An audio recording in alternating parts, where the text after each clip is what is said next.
Hey guys, I'm Dov, and today I'm back with more Total War Warhammer 2 online action. Today we're back with a very special 2v2 myself and Black Iron battles with the Empire and the Dwarves, the old alliances, going up against the foul forces of the Vampire Coast here, led by Count Noctilus, and also Norsca with Throg.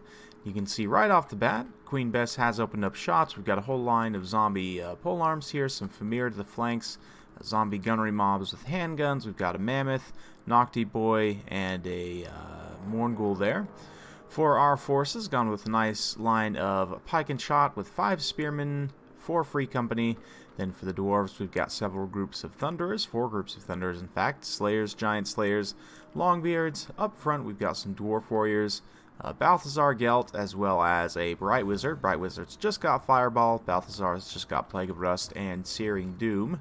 We've also got 4 units of Pistoliers hidden in the woods, as well as the Royal Altar Pyrphites supported by a Warrior Priest, of course, 2 units of Reiksguard. Warrior Priest is carrying the Banner of Eternal Flame, and right off the bat, Queen Bess is going to get a really good shot into these clumped up Thunderers here. We're in a nice blocky formation and pretty much just get one shot by that, which is not the best. We're going to move up and try and deal with Queen Bess if at all possible. In the woods, meanwhile, we've got this huge Norscan force right here. Marauders, Icehorn Marauders. We've got a Famir Balefiend Lord Fire, the Regiment of Renowned Berserkers. There's a Werekin, Throg's in there as well. I'm going to go ahead and drop a fireball and blow up Queen Bess. It only takes 1 overcast fireball to actually destroy the unit model of Queen Bess. Might have been a few shots from the gyros as well. Unfortunately, they're going to be left in here a little long, and the zombie gun's going to open up on them and absolutely see them out of the sky. Well, not quite. They do actually rout off without losing any of their models there, which is pretty nice. And yeah, we've taken out Queen Bess, so now we can kind of move forward, secure a bit of this high ground position. Over here in the woods, we had a couple units of trusty miners who are holding back this massive tide of Norskins. They are going to get cut through eventually, no doubt, but they'll be able to buy some time for our forces to kind of maneuver and get into a good position here. Pistoliers trying to provide some overwatch fire from outside of the woods, but those woods are so dense, it's going to be tough to get shots all the way in. Not super efficient, so we move forward. Then the Famir and the Mammoth start pushing, so we're going to go ahead and move back as well. Just going to continue to drop fireballs on Noctilus if we can. It looks like that one actually hits the hill, unfortunately. But yeah, you can see the miners routing off from the side here. The enemy forces pushing up all across the board here, the baddies if you will. The 2 units of Reiksguard being held in reserve here are going to go ahead and get a glorious charge into the side of this Marauder force, emerging from the woods here. Just absolutely wreck into these light Marauder infantry. It's going to be a very devastating charge. Meanwhile, Free Company providing some really nice overwatch fire. Pistoliers also on station as well. The Dwarves now moving forward to clash with the zombie infantry. And this is going to go about more or less as you would expect. Granted, the Haunter is going to change a little bit of that. He's mixed up, and we do have some Empire Spearmen supporting here as well. Over here, the Royal Altar Pyrphites ran in. We've got a Hammer of Sigmar juicing up both the Dwarves and the forces of the Empire here, just absolutely wrecking those Famir, pushing them straight off the side very, very quickly. The Reiksguard are going to go ahead and pull back because they've taken quite a bit of damage, and the Slayers are now going to move in as sort of the third wave on this left flank. Meanwhile, over on the right flank, this unit of Famir came out here all by its lonesome and just got absolutely wrecked by Thunderers, Free Company. There's Empire Spearmen here. There's, yeah, all sorts of units. Just the isolation's not great. Meanwhile, the Mammoth pushing through, getting into a bad position with lots of crossfire here. We've got Free Company, Pistoliers, other units able to fire in. Looks like they might actually be going after the Morngul Haunter at the moment. Searing Doom being dropped by Balthazar here, helping to wrap up some of these light Marauder infantry. And at this point, we're going to try and get a full surround on some of the Norscan leadership here. Both the Werekin and Throg, of course, are going to be weak to fire. Looks like the Hammer of Karak draws from the Runesmith on Throg there, so he's suffering pretty badly.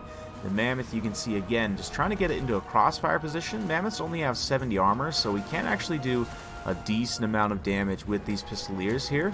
They also have 2 AP per shot, which is not terrible considering when they have a very high volume of fire. Same thing with these Free Company, high volume of fire, able to do good damage there. Our opponent's trying to use some of their spells and so forth to take down the Pistoliers, but it's not going to be super effective. And then, oh boy, here it comes. Throg and company are about to get absolutely deleted as the Royal Altar Fights run in. It's also going to give fire damage to these Longbeards with great weapons here. We juice them up with the Hammer of Sigmar. And everyone gets more melee attack. These Giant Slayers are also going to get flaming damage as they run in from the Banner of Eternal Flame here. So they're going to absolutely rip Throg to shreds.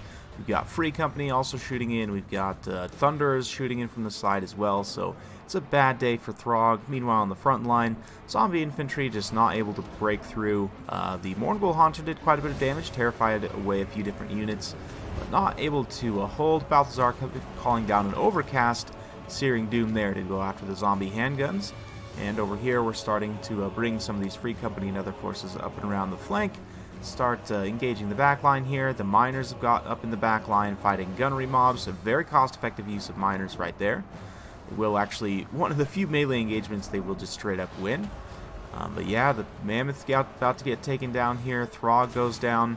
Noctilus is not doing super great. We're going to throw a Plague of Rust on him and just let the Free Company open up on him with the Plague of Rust. He's down to only 15 armor, and he's going to take a ton of damage from these Free Company. You can see him just taking that withering fire. At this point, our opponents do choose to admit defeat, which is a bit of a shame. There was still, you know, a bit of battle left to play out. Granted, it was pretty much done for at that point. The Norscans were just about shattered. They only had a handful of units left, and the Vampire Coast certainly was going to be finished off relatively soon, but still, a very fun battle. Nice last alliance here. You can see, but just between our two armies, we brought a ton of units, and that was kind of the idea here, is both of these factions go wide pretty cost effectively. And so we could bring state troops. You know, Free Company are going to be good against both of these opponents. Reichsguard can potentially be as well, as long as they don't get shot by cannons or something. And yeah, Fireball, of course, going to be good against both targets as well. Royal Altar Fights with the Banner of Eternal Flame, buffing up those Slayers, for example. Those Giant Slayers were able to get an XP Chevron. Same thing with the Longbeards over on that flank as well. So yeah, that Hammer of Sigmar definitely helping to juice up the Dwarves. Of course, those miners very cost-effectively being roadblocks out on the side there helped us gain some better positioning. The Thunders did some good work as well. Gyros didn't actually end up losing any models. They did come back in that late game. Did manage to get some work done. Pistoliers, you know, running around being annoying. The Reichsguard got that excellent charge there. The Norscan forces were just a little bit too narrow, I think, and in a 2v2 sometimes you can get away with going pretty narrow like that if you deploy with your opponent, but because the Marauders were all sort of out there by themselves in that flanking force, I kind of understand what they were going for, but you can see neither of their armies brought, you know, what is that, 15 units? Yeah. They didn't even bring 15 units, whereas both of ours were 19 stacks. So they're just going to be outnumbered in terms of units, which makes it hard to protect these backline units. Of course, losing out Queen Bess to a fireball like that just right off the bat is pretty painful. Did manage to one-shot a unit of Thunderers, but that's not quite paying for itself. Would have needed to do a little bit more damage to actually pay for itself, but that's the risk of bringing Queen Bess, especially against a faction that can bring Fireball like the Empire. Just magic missiles in general are very good at taking down Queen Bess from long range, so something to be aware of there. Black Spot, you know, they did some okay work taking down the Gyros and so on, but there just wasn't a whole lot of stopping power in the front line. They were really relying on Count Noctilus and the Haunter, and of course, with the loss of Queen Bess, a lot of that stopping power was lost as well. Thankfully, we had enough missiles to deal with the Soul Crusher. It did manage to get 98 kills, but still, just that overwhelming amount of Free Company and Pistoliers, even though they don't have AP missiles, they still can do enough to damage Mammoth. And that's kind of what I was thinking, is the monsters in both of those matchups only have about 70 armor, give or take. If we have a look, both Norsca and the Vampire Coast, I mean, as an example, Mammoths have 70 armor. I mean, Famir are a little bit heavier armor, but like Frostworms are only 70 armor. Various units, just not, you know, not the highest armor in the world. Vampire Coast, the Necrofex is only 70 armor. I mean, obviously you have the The big crab and the death shriek, I guess, is 80. But yeah, the rotting leviathan at 150. Free Company would be able to do very little against these guys. But the main thing about Free Company, their main benefit is that they have more unit models.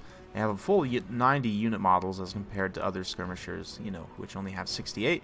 They have decent combat stats, so they can kind of hold their own in melee.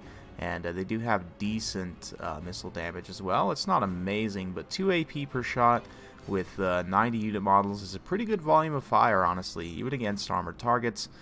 Same thing with Pistoliers. I mean, they only have 45 models, but they do shoot 2 shots per volley. And each shot does 2 AP per shot, so yeah, pretty good stuff. Let me know what you guys think in the comments down below, though. Hopefully you enjoyed that quick 2v2. If you do like this sort of content, be sure to like, subscribe, hit that bell notification button, so every time I upload a new video, you'll be notified. Thanks again for watching, and we'll see you next time.